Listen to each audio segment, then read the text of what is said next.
142일차 현대어 성경 요한복음 1장. 천지가 창조되기 전, 아무것도 존재하기 전에 말씀이 계셨다. 이 말씀은 하나님이시며 그리스도는 하나님과 함께 계셨다. 그분은 천지가 창조되기 전부터 계셨다. 그분은 하나님이시다.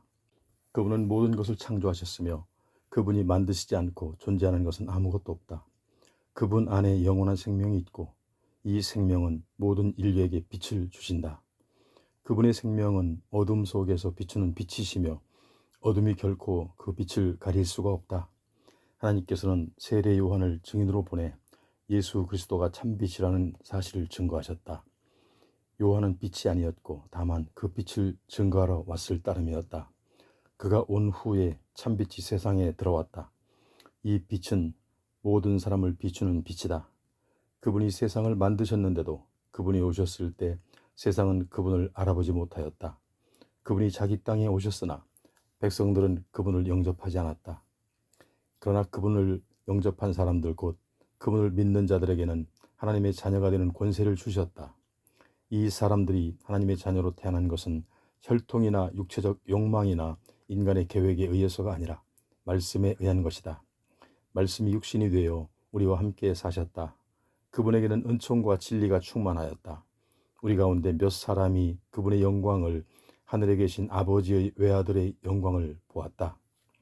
요한은 그분에 대하여 군중들에게 내가 전에 내 뒤에 오시는 분이 나보다 앞선 것은 그분이 내가 있기 전부터 계셨기 때문이다라고 말했는데 그것은 바로 이분을 두고 한 말입니다 하고 외치며 증거하였다. 우리는 모두 그분에게서 넘치는 은혜를 입었으며 한없는 복을 받았다. 모세는 우리에게 율법을 주었으나 예수 그리스도께서는 우리에게 사랑의 용서를 주셨다. 사실 아무도 하나님을 본 사람은 없다. 그러나 하나님의 외아들이신 그분께서 아버지를 우리에게 알려주셨다. 유대의 지도자들이 예루살렘에서 제사장들과 레위인들을 요한에게 보내어 요한이 혹시 그리스도가 아닌지를 물었다. 요한은 완강하게 부정하며 나는 그리스도가 아니요 하고 대답하였다. 그러면 당신은 누구요? 엘리야요? 하고 그들이 묻자 역시 아니요 하고 대답하였다. 그들이 다시 그럼 당신은 우리가 기다리는 예언자란 말이요? 하고 묻자 요한은 아니요 하고 대답하였다. 그러면 당신은 누구요? 우리를 보낸 사람들에게 대답할 수 있게 말해주시오. 당신은 자신을 누구라고 생각하고 있어? 하고 그들이 다그쳐 물었다. 그러자 요한이 대답하였다. 나는 이사야가 예언한 것 같이 우리 주님이 통과하실 큰 길을 닦아 놓아라 하고 광야에서 외치는 자의 소리요. 바리새파 사람들이 보낸 사람들도 요한에게 와서 물었다. 당신이 그리스도도 아니고 엘리야도 아니고 우리가 기다리는 예언자도 아니라면 무슨 권리로 세례를 주고 있어? 요한이 그들에게 대답하였다. 나는 단지 물로만 세례를 주고 있어. 그러나 당신들이 아직 알지 못하는 분이 계시오. 그분은 곧 당신들 가운데서 자신의 일을 시작하실 것이요. 그분은 내 뒤에 오시는 분이지만 나는 그분의 종이 될 만한 자격도 없는 사람이요. 이 일은 요한이 세례를 주던 요단강 건너편 마을 베다니에서 일어난 일이다. 다음 날 요한은 예수께서 오시는 것을 보고 외쳤다. 보시오. 세상 죄를 지고 가시는 하나님의 어린 양이십니다. 내가 전에 내 뒤에 오는 분이 나보다 앞선 것은 그분이 내가 있기 전부터 계셨기 때문이다라고 말하는 것은 바로 이분을 두고 하는 말입니다. 나도 이분이 그분인 줄을 몰랐습니다. 그러나 내가 여기서 물로 세례를 주는 이유는 이분을 이스라엘에게 알리기 위해서입니다. 그러고 나서 요한은 또 증거하였다. 나는 성령이 하늘에서 비둘기 모양으로 내려와 이분 위에 머무르는 것을 보았습니다. 나도 이분이 그분인 줄을 몰랐습니다. 그러나 물로 세례를 주라고 나를 보내시니가 이렇게 말씀하셨습니다. 성령이 내려가서 어떤 사람에게 머무르는 것을 보거든 그가 바로 성령으로 세례를 주실 분인 줄 알라. 나는 그 일이 이분에게서 일어나는 것을 보았습니다. 그래서 나는 이분이 하나님의 아들이라고 증거하는 것입니다. 다음 날 요한이 자기 제자 두 사람과 같이 서 있다. 예수께서 지나가시는 것을 보고 소리쳤다. 보라, 하나님의 어린 양이시다. 두 제자는 요한의 말을 듣고 예수를 따라갔다. 예수께서 돌아서서 그들이 따라오는 것을 보시고 너희가 권하는 것이 무엇이냐 하고 물으셨다. 그들이 선생님, 어디 머물러 계십니까? 하고 되묻자 예수께서는 와서 보아라 하고 대답하셨다. 그래서 그들은 예수께서 머무르시는 곳에 함께 가서 오후 4시부터 밤까지 예수와 같이 있었다. 요한의 말을 듣고 예수를 따라간 두 사람 중 하나는 시몬 베드로의 동생 안드레였다. 안드레는 먼저 자기 형 시몬을 찾아가서 우리가 메시아를 만났다고 말하고 시몬을 데리고 예수께 갔다. 예수께서는 시몬을 유심히 바라보시더니 말씀하셨다. 너는 요한의 아들 시몬이구나. 그러나 이제 너를 게바라고 부르겠다. 다음 날 예수께서는 갈릴리로 떠나려고 하셨다. 그때 빌립을 만나시자 나를 따르라고 말씀하셨다. 빌립은 안드레와 베드로의 고향인 베세다 사람이었다. 빌립이 나다니엘을 찾아가서 말하였다. 우리는 모세와 예언자들이 말한 바로 그분을 만났소. 그분의 이름은 예수인데 나사렛 사람 요셉의 아들이요. 나사렛이라고요? 거기서 무슨 선한 사람이 나올 수 있겠소? 나다니엘이 소리쳤다. 그러자 빌립이 직접 만나보시오 하고 대답하였다. 예수께서는 나다니엘이 자기에게 오는 것을 보고 말씀하셨다. 참 이스라엘의 자손이 오는구나. 이 사람에게는 거짓이 조금도 없다. 나다니엘이 저를 어떻게 아십니까? 하고 묻자 예수께서 대답하셨다. 빌립이 너를 찾아가서 전에 이미 나는 네가 무화과나무 아래 있는 것을 보았다. 나다니엘이 말하였다. 선생님은 하나님의 아들이시며 이스라엘의 왕이십니다. 예수께서 말씀하셨다.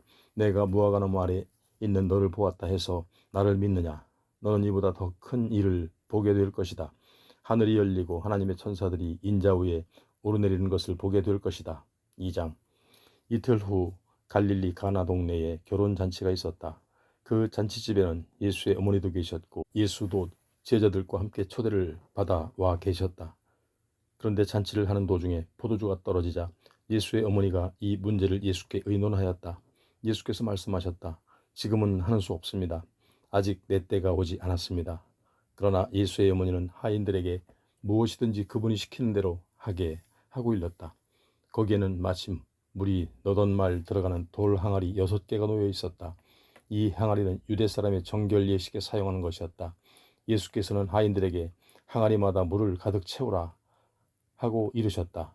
그들이 그 말씀대로 물을 다 채우자 예수께서 말씀하셨다. 이 물을 떠서 잔치를 주관하는 사람에게 가져다 주어라. 잔치를 주관하는 사람이 그 물을 맛보았을 때는 이미 물이 포도주로 변해 있었다. 하인들은 그 포도주가 어디서 난 것인지 알고 있었지만 그 사람은 그 포도주가 어디서 난 것인지 몰랐으므로 신랑을 불러 말하였다. 이거 아주 훌륭합니다. 최고의 맛입니다. 누구나 처음에는 최고급 포도주를 내놓다가 손님들이 실컷 마시고 취한 뒤에는 값싼 것을 내놓는 법인데 당신은 마지막을 위해서 최고급 품을 준비해 두었군요. 갈릴리 가나에서 있었던 이 이적은 예수께서 자신의 능력을 처음으로 사람들 앞에 나타내신 것이었다. 제자들은 참으로 예수가 메시아이신 것을 믿었다. 결혼잔치가 끝난 뒤에 예수께서는 어머니와 동생들과 제자들과 함께 가버나움으로 내려가셨다. 그리고 그곳에서 며칠 동안 머무르셨다. 유대인들이 해마다 지키는 유월절 축제가 되자 예수께서는 예루살렘으로 올라가셨다.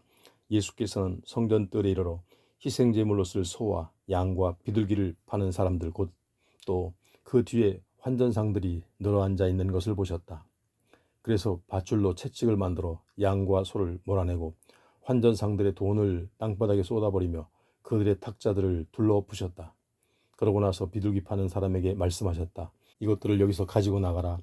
내 아버지의 집을 장사하는 집으로 만들지 말라. 그때 제자들에게는 하나님의 집을 아끼는 열정이 나를 삼킬 것이다 라고 성경에 기록된 예언의 말씀이 떠올랐다. 그러자 유대인 지도자들이 몰려와서 예수께 따졌다. 무슨 권한으로 그들에게 나가라고 명령하시오? 만일 당신이 하나님께로부터 그러한 권한을 받았다면 그것을 증명할 만한 표적을 우리에게 보이시오. 예수께서 말씀하셨다. 이 성전을 허물라. 그러면 내가 사흘 안에 성전을 다시 이곳에 세우겠다. 뭐라고요?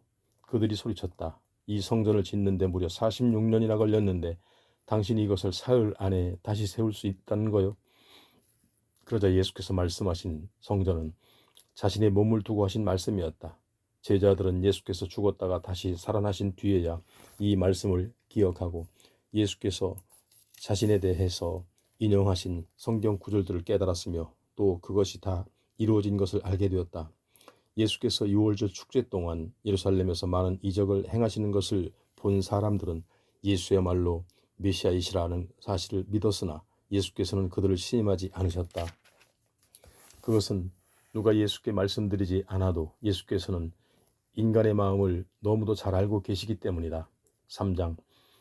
어느 날 밤이 이슥할 무렵 바리새파에 속한 니고데모라는 유대인 지도자 한 사람이 예수께 회견을 청해왔다. 선생님, 우리는 모두 하나님께서 우리를 가르치시려고 선생님을 보내신 줄로 알고 있습니다. 선생님이 보이신 표적이 그 사실을 충분히 증명하고 있습니다. 그러자 예수께서 대답하셨다. 내가 진정으로 네게 말한다. 누구든지 새롭게 다시 나지 않으면 결코 하나님 나라를 볼 수 없다. 니고데모가 말하였다. 무슨 뜻입니까? 나이 많은 사람이 어떻게 어머니 태에 들어가 다시 태어날 수 있겠습니까? 예수께서 대답하셨다. 내가 너에게 진정으로 말한다. 누구든지 물과 성령으로 새롭게 다시 나지 않으면 하나님 나라에 들어갈 수 없다. 육에서 나온 것은 육이며 영에서 나온 것은 영이다.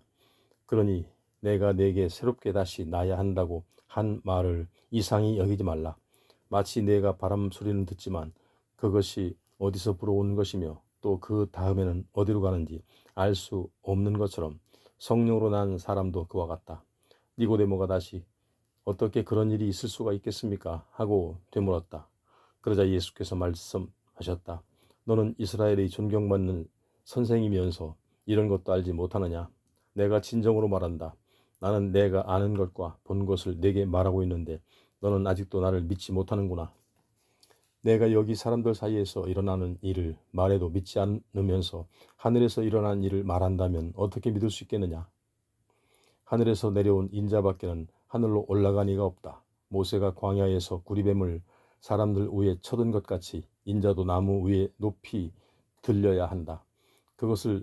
그를 믿는 사람이 누구나 영원한 생명을 얻게 하려는 것이다.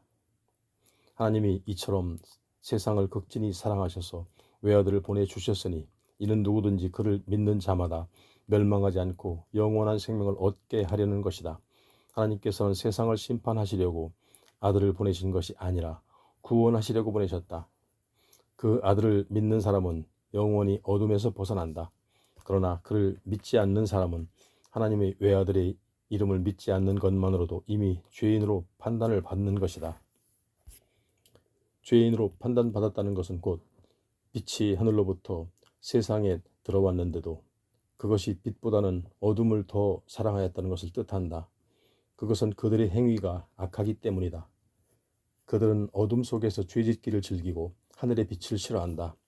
자기들의 죄가 드러나서 수치를 당할까 봐 빛을 멀리한다. 그러나 올바른 행실을 하는 사람들은 즐겨 빛으로 나아간다. 하나님께서 원하시는 것을 행하고 있다는 것을 모든 사람이 보게 하기 위한 것이다. 그 후 예수께서는 제자들과 함께 예루살렘을 떠나 유대 지방에 얼마 동안 머무르시면서 거기서 세례를 주셨다. 요한은 살렘 근처에 물이 많은 에논이라는 동네에서 세례를 주었다. 이때 세례 요한은 아직 감옥에 갇히기 전이었다. 하루는 어떤 사람들이 요한의 제자들에게 와서 예수의 세례가 더 낫다고 하는 바람에 그들 사이에 논쟁이 벌어졌다. 그래서 제자들이 요한에게 가서 말하였다. 선생님, 요단강 건너편에는 선생님이 전에 증거하신 그분이 세례를 주고 계시므로 모든 사람이 이리로 오지 않고 그리로 가고 있습니다. 요한이 말하였다. 하늘에 계신 하나님께서는 모든 사람에게 각각 맞는 일을 맡기신다. 내가 맡은 일은 모든 사람이 그분에게 갈 수 있도록 길을 준비하는 것이다. 나는 그리스도가 아니라 그분보다 앞서 보내심을 받은 사람이라고 너희에게 분명히 말하지 않았느냐? 군중이 그분에게 몰려가는 것은 당연하다. 신부를 맞을 사람이 신랑이다. 신랑의 친구도 옆에 서 있다가 신랑의 목소리를 듣고 크게 기뻐한다. 나는 지금 그러한 기쁨으로 가득 차 있다. 그분은 더욱더 위대해지고 나는 더욱더 작아져야 한다.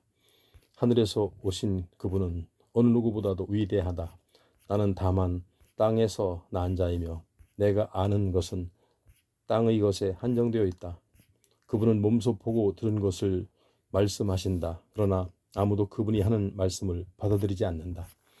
그분을 믿는 사람은 하나님이 참되시다는 것을 인정하는 사람이다. 하나님께서 보내신 그분은 하나님의 말씀을 하신다. 그것은 하나님께서 그분에게 성령을 한량없이 주시기 때문이다. 아버지께서는 아들을 사랑하여 모든 것을 아들에게 주셨다. 그러므로 하나님의 아들이신 그분을 믿는 사람은 누구나 다 구원받아 영원한 생명을 얻는다. 그러나 그분을 믿지도 순종하지도 않는 사람은 결코 하늘나라를 보지 못할 것이다. 4장. 군중들이 세례를 받고서 제자가 되기 위해 요한보다 예수께 더 많이 모여들고 있다는 소문이 바리새파 사람들의 귀에도 들려왔다. 그러나 사실 세례를 준 것은 예수가 아니라 제자들이었다. 예수께서는 이러한 사실을 알고 유대를 떠나 갈릴리 지방으로 되돌아가기로 하셨다. 그곳으로 가려면 사마리아를 지나가야만 하였다. 정오쯤 되어 예수는 수가라는 사마리아의 한 동네에 이르셨다. 이 동네는 야곱이 그의 아들 요셉에게 물려준 땅에서 가까운 곳에 있었다. 또 이 동네에는 야곱의 우물이 있었는데 예수께서는 뜨거운 태양볕 아래 오래 걸으시느라 매우 피곤하셨으므로 그 우물가에 앉아 쉬셨다. 때는 낮 12시경이었다.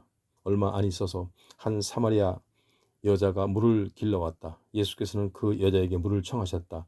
제자들은 먹을 것을 사러 동네에 들어가서 그 자리에 없었다. 그 여자는 사마리아 사람과는 조차 하지 않는 유대 사람이 사마리아 사람인 자기에게 물을 청하자 당황하여 말하였다. 당신은 유대 사람이면서 어떻게 사마리아 여자인 제게 물을 달라고 하십니까? 예수께서 대답하셨다. 만일 내가 하나님께서 주시는 놀라운 은사를 알고 또 내가 누구인지 알았더라면 오히려 내가 나에게 생수를 청하였을 것이다. 그러면 내가 너에게 생수를 주었을 것이다. 여자가 말하였다. 하지만 당신은 두레박도 없는 데다 이 우물은 굉장히 깊지 않습니까? 어디서 생수를 길어다가 제게 주신다는 겁니까? 게다가 우리 조상 야곱과 그의 자녀들과 가축들이 즐겨 마시던 이 우물보다도 더 좋은 물을 주실 수 있다니 당신은 이러한 우물을 우리에게 주신 야곱보다 더 훌륭한 분이란 말입니까? 예수께서 말씀하셨다. 이 우물물을 마시는 사람은 곧 다시 목마를 것이다. 그러나 내가 주는 물을 마시는 사람은 그것이 그의 속에서 샘솟는 샘물이 되어 영원한 생명에 이르게 될 것이다. 여자가 선생님, 그 물을 제게 주십시오. 그러면 저는 다시 목마르지도 않고 날마다 물을 길러 이 먼 길을 오지 않아도 되지 않겠습니까? 하고 청하자 예수께서 그 여자에게 이렇게 말씀하셨다. 가서 네 남편을 데려오라. 그러자 여자는 저는 남편이 없습니다 하고 대답하였다. 예수께서 말씀하셨다. 내 말이 옳다. 너는 남편이 5이나 있었다. 그리고 지금 너와 같이 사는 남자도 내 남편이 아니니 너는 바른 대로 말한 것이다. 여자가 말하였다. 선생님이야말로 우리가 기다리는 예언자이십니다. 그러니 말씀해 주십시오. 우리 조상들은 이 그리심산에서 예배를 드렸는데 왜 유대 사람들은 예루살렘이 유일한 예배 장소라고 주장하고 있습니까? 예수께서 여자에게 말씀하셨다. 여자여, 내 말을 믿어라. 여기도 아니고 예루살렘도 아닌 곳에서 아버지께 예배 드릴 때가 온다. 예배는 어디서 드리느냐가 중요한 게 아니라 어떻게 드리느냐가 중요하다. 너희 사마리아 사람들은 하나님을 잘 알지 못하고 맹목적으로 예배를 드리지만 유대 사람은 하나님을 알고 예배를 드린다. 이는 구원이 유대 사람들에게서 오기 때문이다. 참되게 예배를 드리는 사람들이 영과 진리로 아버지께 예배를 드릴 때가 온다. 지금이 바로 그때다. 하나님은 영이시다. 그러니 우리는 반드시 영과 진리로 예배를 드려야 한다. 여자가 말하였다. 그리스도라 하는 메시아가 오시리라는 것을 저도 알고 있습니다. 그분이 오시면 모든 일을 우리에게 다 알려주실 것입니다. 그러자 예수께서 말씀하셨다. 너와 말하고 있는 내가 바로 그 사람이다. 바로 그때 제자들이 돌아왔다. 그들은 예수께서 어떤 여자와 이야기하고 계신 것을 보고 이상히 여겼으나 아무도 그 여자가 무슨 내용으로 이야기하셨는지는 묻는 사람이 없었다. 여자는 물동이를 버려두고 동네로 달려가서 사람들에게 말하였다. 와서 보세요. 나의 지난 날을 낱낱이 알아맞히는 분이 계십니다. 와서 그분을 만나보세요. 그분이 그리스도가 아닐까요? 그래서 사람들은 예수를 보려고 동네에서 밀물처럼 쏟아져 나왔다. 그러는 동안에 제자들은 예수께 잡수실 것을 권하였다. 그러나 예수께서 거절하시며 나에게는 너희가 알지 못하는 양식이 있다 하고 말씀하셨다. 제자들은 누가 음식을 갖다 드렸을까 하고 수군거렸다. 그러자 예수께서 말씀하셨다. 내 양식을 나를 보내신 하나님의 뜻을 이루고 그분의 일을 완성하는 것이다. 너희는 아직도 넉 달이 지나야 추수 때가 시작되리라고 생각하지만 주위를 둘러보라. 인간 영혼의 광막한 밭은 이미 누렇게 익어 이제 거둬들일 때가 되었다. 추수하는 사람은 삭슬 받고 영원한 생명에 이르는 영혼들을 하늘의 곳간에 거두어 드린다. 그러면 씨 뿌리는 자와 거두는 자가 함께 기뻐할 것이다. 한 사람은 뿌리고 한 사람은 거둔다는 말이 옳다. 나는 너희를 보내어 너희가 뿌리지 않은 데서 거두게 하였다. 다른 사람이 일한 것을 너희가 추수하게 된 것이다. 그 동네의 수많은 사마리아 사람들은 그분이 내 지난날의 일을 낱낱이 알아맞혔다는 그 여자의 말을 듣고 예수께서 메시아라고 믿게 되었다. 그래서 예수께 자기네 동네로 들어가 묵으실 것을 청하자 예수께서는 그 동네에 이틀 동안 묵으셨다. 그동안 더 많은 사람이 예수의 말씀을 듣고 믿었다. 그들은 그 여자에게 이제 우리는 당신의 말 때문에 아니라 우리가 직접 듣고 그분이야말로 참으로 세상의 구주이심을 알게 되었기 때문에 믿는 것이요 하고 말하였다. 이틀 후에 예수께서 그곳을 떠나 갈릴리로 가셨다. 예수께서는 친히 예언자는 자기 고향으로 가서는 존경을 받지 못한다고 말씀하셨다. 그러나 갈릴리 사람들은 예수를 크게 환영하였다. 유월절 축제 때문에 예루살렘에 갔다가 예수께서 행하신 모든 것을 보았기 때문이다. 갈릴리 지방을 여행하는 도중에 예수께서는 전에 물을 포도주로 변하게 하신 가나라는 동네에 들르셨다. 그곳에는 한 정부 고관이 있었는데 그의 아들이 가버나움에서 앓고 있었다. 그 고관은 예수께서 유대를 떠나 갈릴리 지방을 여행하고 계신다는 소문을 듣고 예수를 찾아와서 자기 아들이 다 죽게 되었으니 함께 가버나움으로 가셔서 아들을 살려달라고 간청하였다. 예수께서 그에게 말씀하셨다. 내가 얼마나 더 많은 이적과 신기한 일을 보여야 너희가 나를 믿겠느냐. 그 고관이 애원하였다. 선생님, 제 아들이 죽기 전에 어서 가 주십시오. 예수께서 말씀하셨다. 집으로 돌아가라. 내 아들이 살 것이다. 그는 예수의 말을 믿고 서둘러 집으로 가고 있는데 종들이 마중 나와 아들이 살아났다고 전하였다. 그가 종들에게 언제 아이가 나았느냐 하고 물었다. 그들은 어제 오후 1시쯤 갑자기 열이 떨어졌습니다 하고 대답하였다. 그 아버지는 그 시간이 바로 예수께서 내 아들이 살 것이다 라고 말씀하신 그 순간이라는 것을 알았다. 그래서 그 고관과 집안 식구들은 모두 예수께서 메시아이신 것을 믿었다. 이것은 예수께서 유대를 떠나 갈릴리 지방으로 오신 후에 행하신 두 번째 이적이었다. 5장. 그 후 유대인의 명절이 되자 예수께서는 예루살렘으로 올라가셨다. 예루살렘 양문 가까이에는 베데스다라는 연못이 있었고 그 주위에는 행각 5이 세워져 있었다. 이 행각 안에는 다리 저는 자, 맹인, 손발이 마비된 사람 등 수많은 병자들이 질비하게 누워서 물이 움직이기를 기다리고 있었다. 그것은 때때로 주님의 천사가 못에 내려와 물을 휘저어 놓는데 그 물이 움직일 때 제일 먼저 들어가는 사람은 무슨 병에 걸렸든지 다 낫는다는 말이 전해져 오기 때문이다. 거기 누워있는 병자들 중에는 38년 동안 병을 앓고 있는 사람도 있었다. 예수께서는 그가 오래된 병자인 것을 곧 알아보시고 네가 낫기를 원하느냐 하고 물으셨다. 병자가 말하였다. 물이 움직일 때 저 못에 들어가도록 저를 도와주는 사람이 아무도 없으니 저는 낫지 못할 것입니다. 제가 들어가려고 하는 동안에 언제나 다른 사람이 저보다 먼저 들어갑니다. 예수께서 그에게 말씀하셨다. 일어나 침구를 걷어 들고 걸어가라. 그 순간 그는 병이 나아서 침구를 걷어들고 걸어갔다. 이 이적이 일어났던 날은 마침 안식일이었다. 그래서 유대인은 병 나은 사람에게 안식일에 침구를 들고 가다니 그건 법에 어긋나오 하고 나무랐다. 그러자 그는 병을 고쳐준 분이 침구를 들고 가라고 하셨습니다 하고 대답하였다. 도대체 그런 말 한 사람이 누구요? 하고 그들이 따지고 나섰다. 그러나 그는 자기를 고쳐준 사람이 누구인지 알지 못하였다. 예수께서는 이미 군중 속으로 사라지신 뒤였다. 얼마 후 예수께서 성전에서 그를 만나시자 말씀하셨다. 이제 네가 나았다니 다시는 죄를 짓지 말라. 그러지 않으면 더 심한 병으로 고생할 것이다. 그제서야 그는 자기 병을 고쳐주신 분이 예수인 것을 알고 유대인들에게 가서 사실대로 말하였다. 그러자 유대인들은 안식일을 어겼다 하여 예수를 괴롭히기 시작하였다. 예수께서 그들에게 말씀하셨다. 내 아버지께서 쉬지 않고 선한 일을 하시니 나도 그대로 따라 하는 것이다. 유대인들은 더욱더 화가 치밀어 예수를 죽이려고 흘렀다. 예수께서 안식일 법규를 어겼을 뿐만 아니라 하나님을 자기 아버지라 부름으로써 자신을 하나님과 동등하게 여겼기 때문이다. 예수께서 그들에게 말씀하셨다. 내가 진정으로 말한다. 아들이 마음대로 하는 일을 아무것도 없다.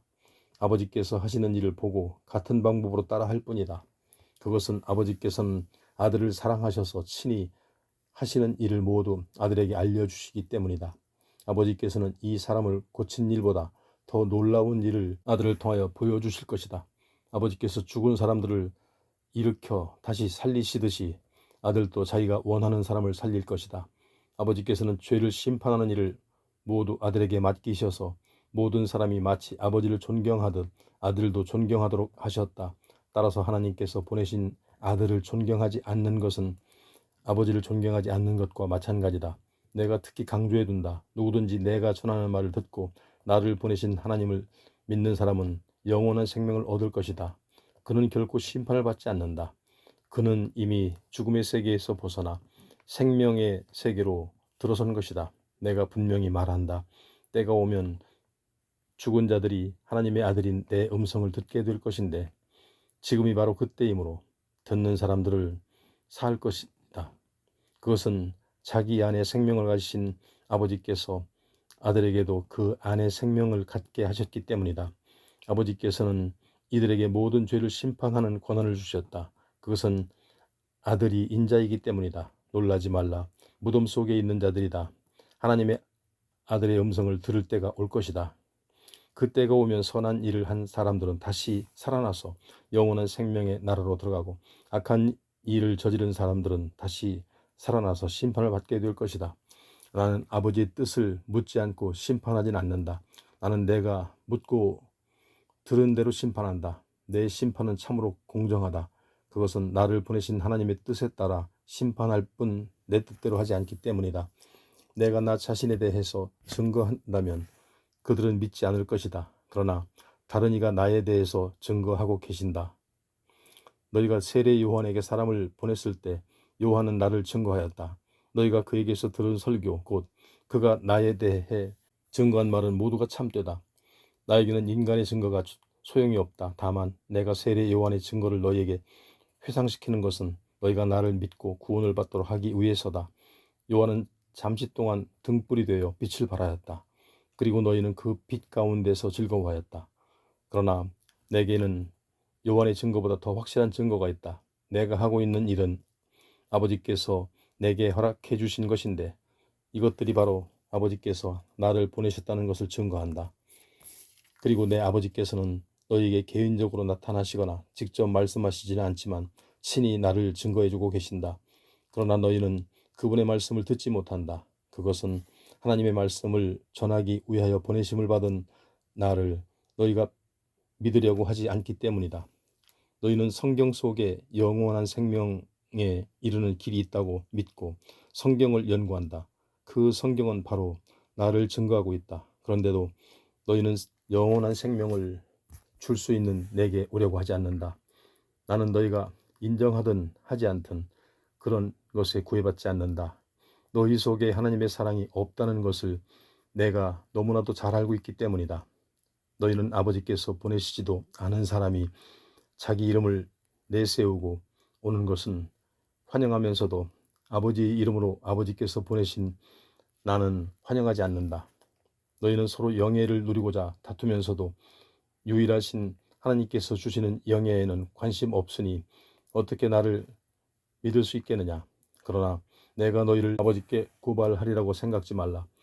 너희를 고발할 리는 오히려 너희가 희망을 걸어온 모세다.